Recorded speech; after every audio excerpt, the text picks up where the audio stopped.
And we're back. After a nice little NBA break, we did have the showdown last night, which I damn near won. Oh, serious? Yeah, I finished in a three-way tie for third. Oh my God. And I had there was a play at the end where Vincent got an offensive rebound and kicked it out to LeBron. If LeBron makes a three, it goes into overtime, so who knows? But it also would have put me in first place. So it was one of those things where I'm not really sure where I stand on it, but I'm happy the way that it ended up, and nice to get off with like a little padding, a little 7x night or whatever it was to get things started. So let me ask you this: did it fill? I mean, did people play? Was it a big one? It was 50K for first. Oh, are you serious? Yeah, and Awesome. I'm pretty sure it filled early actually. But yeah, it was nice to and look, I want to again shout out SaberSim because I used the SaberSim projections yesterday because like I say I use sheets and goldies for everything but basketball because there's up to the moment stuff in basketball. Last night it was just a showdown, so I used theirs. But all I did was there were three players that were going to be sub 10% in the flex, and I wanted to make sure I had 15% of each of them, and that would be Curry, Vincent, and Nurkic I thought would be below 10%. I ended up with like 25% of it, but he was 16%. Anyway, and Gabe Vincent was on that team. So, I made a little tweak and that was pretty much all it took for a showdown. And I left money on the table, and that's why I had I think I had 3 or 4,000 at least left on the table on that one. So, hey, look, it was showdown, and you take some gambles. But now we're on to the real stuff. We got a big slate tonight, a lot going on. Sheets, how you doing? And what's going on? Yeah, so I knew there was a game yesterday, but I'm ready to kind of get back to this. And I'll tell you, it's a little tilting. These guys have been off for 6 weeks or whatever, and you still have questionable tags. You know what I mean? Like, give me a free. It's stupid, is what it is. I agree with you. It's ridiculous, and we'll deal with it as things come up. But we should have a better idea of this than what we do, and it's something that the NBA's got to fix because. The weird part is I would say you're losing people. All that's happening is the NBA has gotten as tough as it's always been. It's gotten tougher in some ways because the only people who it's attracting are the studs, are everybody max entering everything. And the casuals have virtually no chance unless you are really updating and late swapping. And you're really, maybe you can get lucky once here and there, but for the most part, if you're not late swapping and using one of these sim projection things that you're really left behind. And I do want to just, quickly before we get in the slate, check out our prices, guys. We're going to be raising prices soon. We've got some awesome packs and a bunch of new tools. You'll get all the new tools even if you join now. But I'm just a warning, we are going to be raising some of the prices because we're putting out some money and we're getting some other stuff done, and we're making the site a lot better, and we are getting some new tools that I think are going to be very helpful for people, as well as different builders, different projection sets that I think people will find interesting. All right, Sheets, any overall thoughts on this slate? I guess other than that, the fact that we still have so many Q tags after all this that you want to get into before we jump into game by game. No, I think we could jump into the game by game. I thought I had an announcement, but I don't. I guess I don't. Yeah, I was working on some tools over the break also, and as usual, I'm kind of live to work on things that I really shouldn't be working on. Mm-hmm. So, like, I'll tell you one thing I was working on, believe it or not. So, as you guys know, we have Brandon who's doing just like a yeoman's job with NASCAR stuff, and then not only that, we have Stukas who's like making these tools that we're going to be using and other sim stuff. I don't know why I got involved in this, but I made my first actual my own personal NASCAR sim. Like for myself, like bottom up, like something I really don't need because we have like the best guys doing it. Yeah, you know what I mean. It's like if I was going to do that, maybe I should do it for a sport. You know what I mean? That's whatever. But it was an easy one to do because I'm kind of learning how to use ChatGPT to help me learn coding and how to like run stuff. And NASCAR is a real easy thing to project really and to sim. With the exception of it, I got to ask these guys how to do it to how to deal with the laps led data. All I can do is simulate like the wind positions. And what I do is I just use the Vegas odds on the drivers, and I put the rest of the stuff in, and I run like 10,000 sims just and I have fantasy points that get put up there, but they're missing the like a component of it. They're missing lap sled and fast laps. I have to figure out a way to do that. But it was more of like a project to like figure out how to create my own stuff anyway. So I definitely use NASCAR as the event as the example. But yeah, so that's one of the things that I've been up to. That's cool, man. It's really interesting. That's a tough thing to do. Yeah, very. Do you want me to share my screen? Yeah, go for it. All right, we're gonna do things a little differently, and I can do it. No. I'm happy to. I'm running my stuff, again from the sort of raw look, and look, I'll update everybody on the site my exposure. I did it last night. I do it every day. I try to do it up as close to lock, and I do an early look, but my early look is probably around 3:30 or so Eastern time, usually maybe a little bit later, because you really want to find out what's happening in the NBA. It's not like other sports where you can sort of set it and forget it. Like my golf stuff didn't change much from the morning, after we did our show till the evening. It was very, very similar. Boy, this is a really interesting slate. I'm just looking at my projections, and if I had to, I mean, I didn't have on my bingo card the particular guy that's the top point per dollar play as the top point per dollar play. Let's put it that way. Yeah. We'll get to that later. I guess what's first game? Boston, Philly? Yeah, Boston, Philly first. And I'm just looking at my first runs, and this is a pretty, pretty much very little interest. What I'm going to do is bump up Embiid's projection. I want to get a lot of Embiid. So he's my strongest take in this game of what I know I want. And I think it's an interesting thing because Cat's going to be like 1,000,000% owned, and Embiid is looking at almost no ownership. Now, there is a lot of theory that Philadelphia may pack it in. I don't think so. I don't think until they lose more games they're going to. They're 7.5-point dogs against Boston. And look, Embiid's had some good games against Boston in the past. He's his last two games 52, 56. So Embiid as a pivot off of Cat, I think, is a really interesting way to go. Or you could play them both together. But that's my favorite thing from this game. Yeah, I'm not really getting much to anything from this game when I'm running my first set of builds here. With respect to the actual just straight up projections, it's kind of reflecting that as well. So I'm kind of off of this one. Now again, I also like to look at the lay of the land as far as the time starts. So this is the first game at 7, and there's another one that's at 7. So that's like the first group of games you have to decide on is Boston, Philly, and if nothing really stands out for me, I'm just going to probably avoid it. So do you like Embiid enough to I don't say force him in, but at least to up his projection? Okay. Yeah, and he's a spend up. It doesn't really matter to me. Like in general, we will have questionable guys we'll get into later that are spend ups that if one guy sits look like a great play, but I still think you can use Embiid with those guys, and I just think that he's got easily a 70+ ceiling. He's below 10K, and Cat is going to be very popular at 97. So I think that it's just a good pivot from a strategy standpoint to go that route. All right, so we have this weird situation because there's not really anybody out for. This game is going to be a bloodbath. It's not a bloodbath. It's going to be a high scoring. You have two of the fastest paced teams in the NBA, and Indy, especially at home, plays really fast. So there's a lot of potential here. What are you getting to much from this? No, I'm getting the same conclusion that it's a 251-point total or whatever this is, and a close spread. You'd expect there to be some points, but remember, DFS is not exactly like that. You have to attack teams that are missing players, and both these teams are pretty full. I'm getting kind of, I guess, market weight on Pascal Siakam. I guess I have 17% of him in first runs.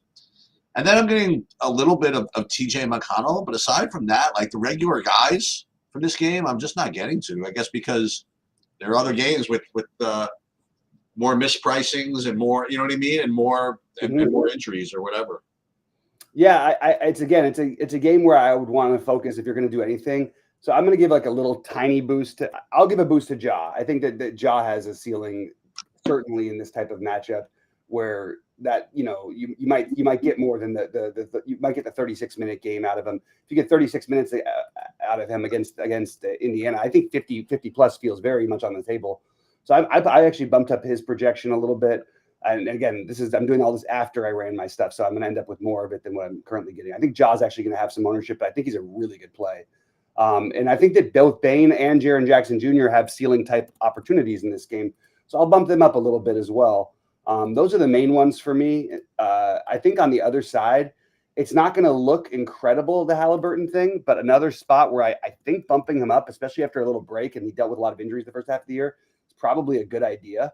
And I think that, Miles Turner's fine, Siakam is fine, but nobody who's a massive priority for me. But I probably am going to end up with some Halliburton and Ja. I hope I can get to like 110 out of those two guys. And I think, obviously for their price, that would be incredible. But this is the kind of game you want to try to take some shots on the stud. So I just bumping up a couple points for each of the star players is just probably the way to go for me. Maybe only 1 point in some cases, but still. And it's been working really well for NBA. My results have been good lately, but they haven't been anywhere near what they could have been. That you get the fourth place finish where three guys tie in front of you and you get 5K instead of 100K. There's been a lot of times I've been in it basically every day, with one exception in the last 6 slates I've played. So I'm kind of happy with this new bumping the projections, not doing the min max for basketball. All right, Cleveland and Brooklyn. Yeah, we see this quite often, it seems, where you have Brooklyn guys that show up as like really good values and like kind of flooded your lineups.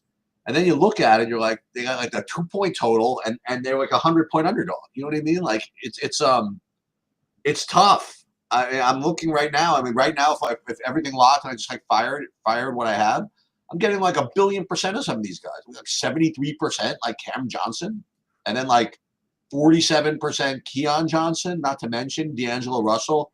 Like 40% of this, over 60 lineups. But they're like a 12-point underdog and they have a 106-point total. It seems weird to like get so much of these guys. And then on the Cleveland side, I'm getting like nothing. So what's your thoughts on this whole thing? Yeah, I have the same thing. And also one of the things with playing Brooklyn that makes it so tough is they just, for the most part, don't play guys like they rotate, like they balance out the minutes. Like everybody's playing like 24 minutes, 6 minutes, 28 minutes. Even D'Angelo Russell with a good projection only projected at 26 minutes. I bumped his projection down a tiny bit just because I think that, there's plenty of fail paths, and it's really going to depend on how much he's owned that I would play D'Angelo. But that's what I got in my first runs. And I do think that we are seeing some Cam Johnson steps in the right direction. So I'm okay with sort of just like letting it cook. Maybe I'll drop it down to 32 from 32.13. But again, I'm going to have to go through all these again later, but this is where my early thoughts are. And I would like to be underweight these guys. I think they're going to be more popular than they look, unless we get other value, which we probably will on a 9-game slate. But yeah, as of right now, I'm not overly interested in this game in general. It is a good pace matchup for Brooklyn because Cleveland plays faster this year. All right, moving on to Orlando and Atlanta, the battle of the slowest and one of the fastest. Yeah, I'm leaning towards the slowest as far as what I'm going to do in this game. I'm getting very tiny bit of like both the centers, Okongwu and Wendell Carter Jr. Aside from that, hey, you know what? I'm getting a little bit of Banchero at 8,300, but it's certainly not, top game on my board. Yeah, so I actually think that Banchero, this is kind of an interesting conversation point. Banchero is gonna he has a high enough floor to where he's rarely gonna hurt you unless he shoots 3 for 19 or something. Franz has actually been the one with more of a ceiling lately, and Franz is the one getting less attention. So I bumped both their projections up. I think that against Atlanta, I just want to be overweight. And I don't need to get it exactly right that this is their median or that SaberSim's wrong with the median.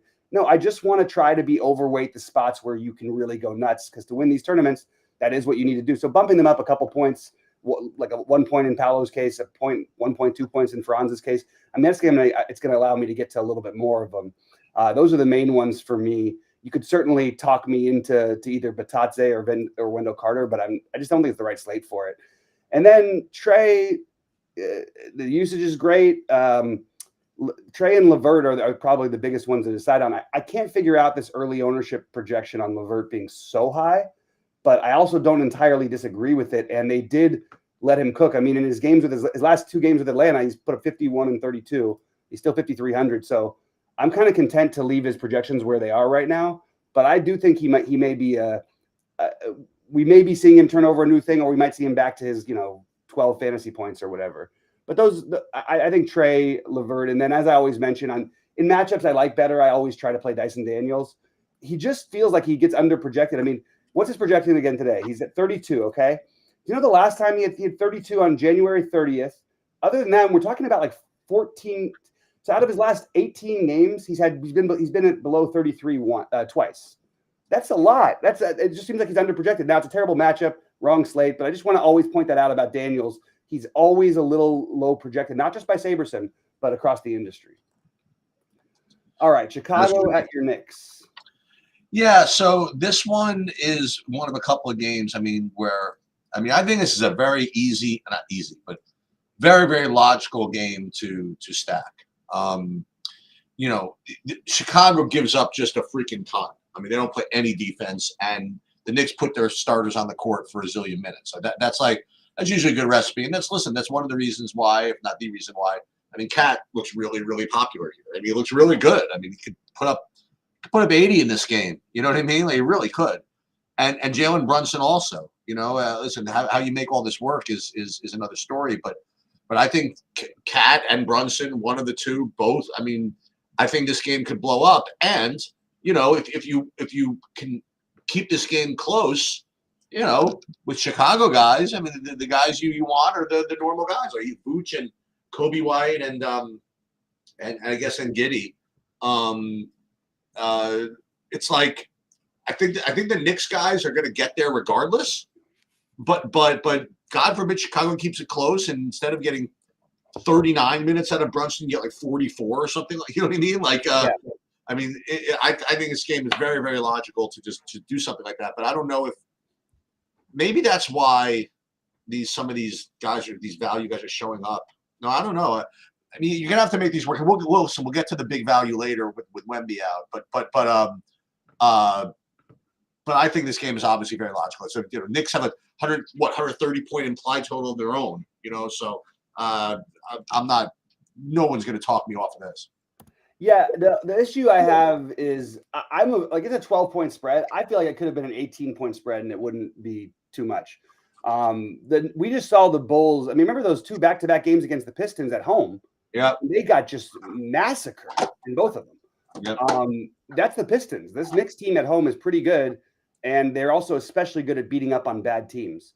So I agree with your thinking, but like, there's no way I'm getting. I got a bunch of Vooch in my first runs. I don't care.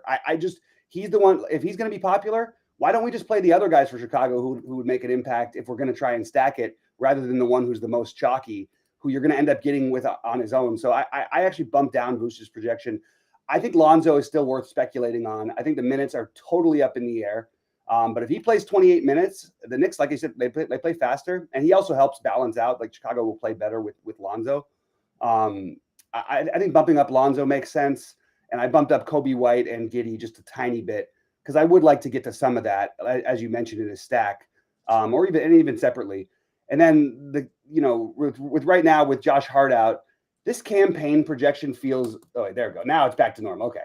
I early in the day, every day with campaign. What is it about the campaign and Clint Capella? It's part of their contracts, I think. Where they get a good fantasy point projection. Whenever they're Yeah. So we have an OG being questionable. Like, we'll figure this one out later, because if he's out, we do have Josh Hart out, which is like obviously the Knick who plays the most minutes and does all the things.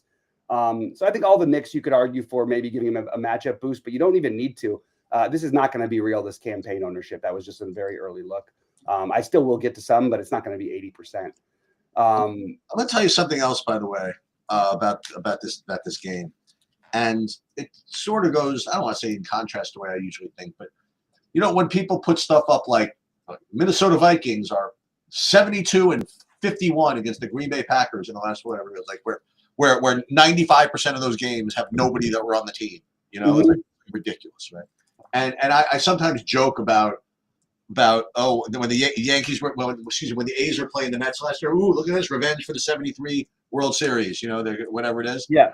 Let me tell you something. Like the Knicks, if they have the opportunity to like beat on the Bulls, like they will do it until everybody who's alive have their grandchildren die of old age. Okay, Right. like what the Bulls did to this Knicks team, like with Jordan for generations, like they don't care. Like if that logo is still like freaking evil, you know. Yep.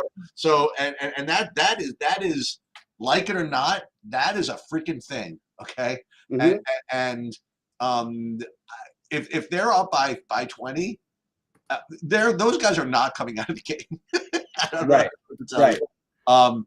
But that's boots on the ground, okay, boomer stuff. But that's it is legit in this ridiculous part of the country. I couldn't agree more. I think that's a real thing, and even still, it just no matter what, you're going to be getting to Knicks anyway. Like Yeah. we could say all the reasons, but no matter what, we're definitely going to be getting to Knicks a good amount tonight with no Josh Hart against the fastest paced team in the NBA this season. Yeah. Over the last 10, I guess they're second. All right, now we have the Clippers in Milwaukee with this newly suspended as of this morning. Bobby Portis suspended for 25 games for league violation of drug policies. Oh no. Yeah, so I'm guessing that's PEDs of some sort, but no. Hate to see it. Yeah, you do. I'm getting nothing from this game. Like literally, let me see it all. The first guy I'm getting to, as far as like ownership goes, I'm getting Kawhi at like what? Let me see. Well, he's 10% ownership projected.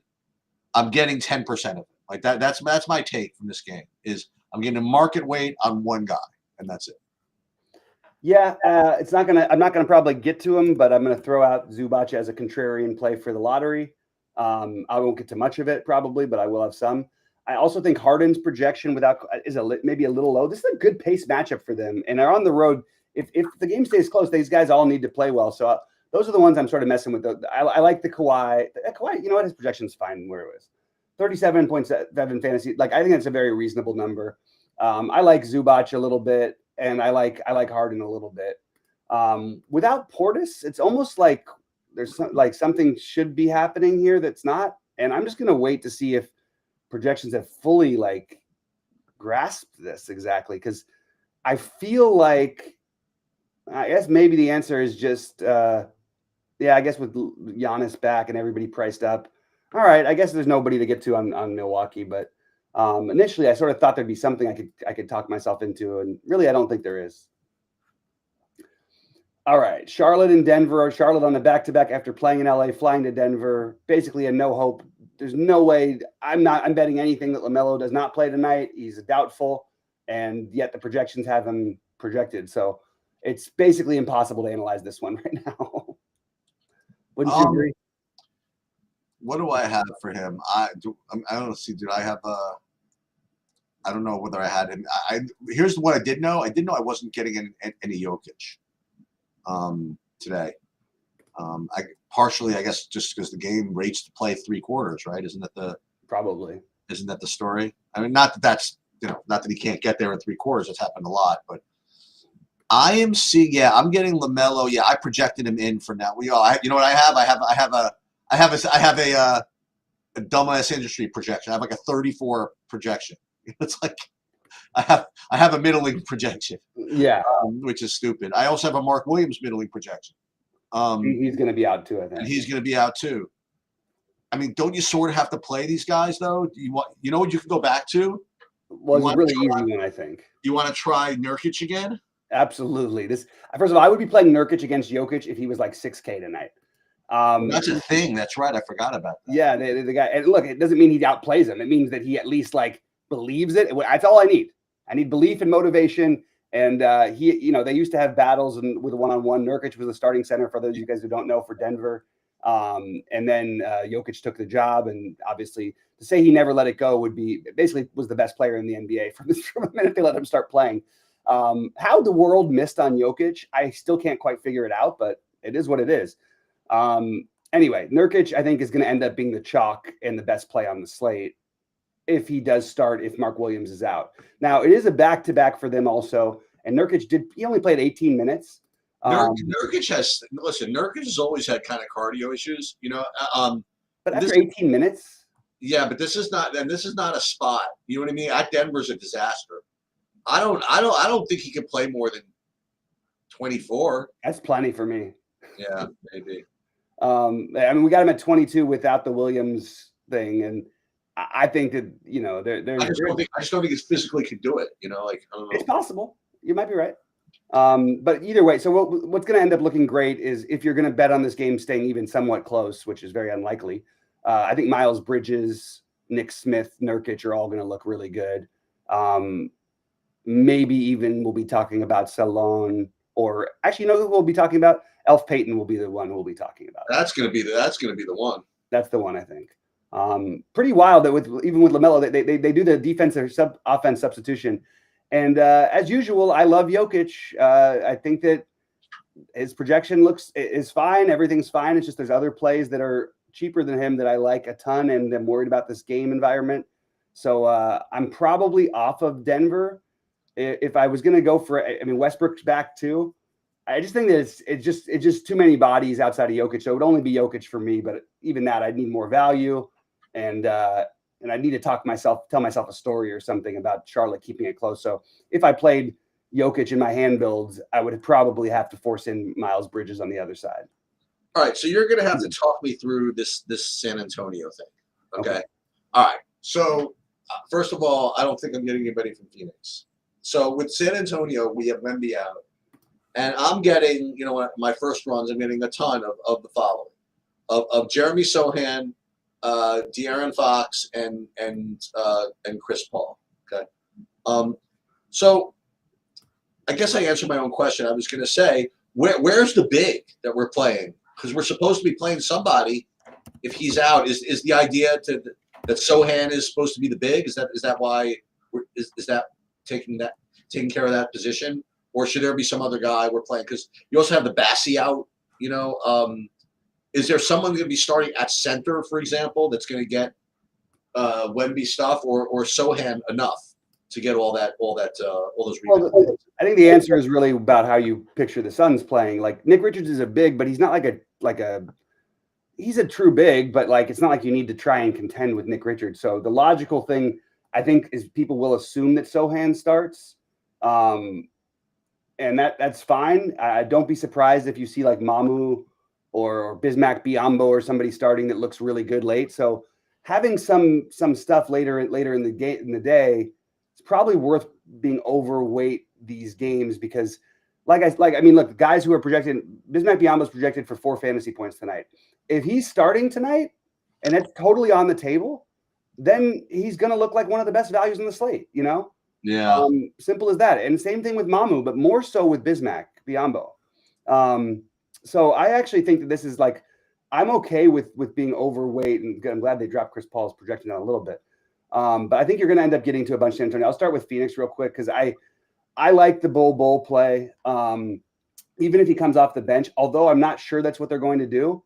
Royce O'Neal's still playing a ton of minutes and makes sense to bring him off the bench. But Bull is probably one of the most skilled bigs I've ever seen in my life. Charles Barkley famously said that he's more skilled than Wemby. I think that's a crazy statement, but he is lazy. But still, they're giving him minutes because Phoenix is trying to find anything that possibly works. This is kind of a big game for playoff positioning and stuff, or playoff positioning, just trying to get into the play in, I should say. But Bull is the one I like the best from Phoenix. Even if he doesn't start, I think I'll still get to some of them. And if he does start, you just got to be aware that you might be missing out on 50 if he doesn't, if you don't play him.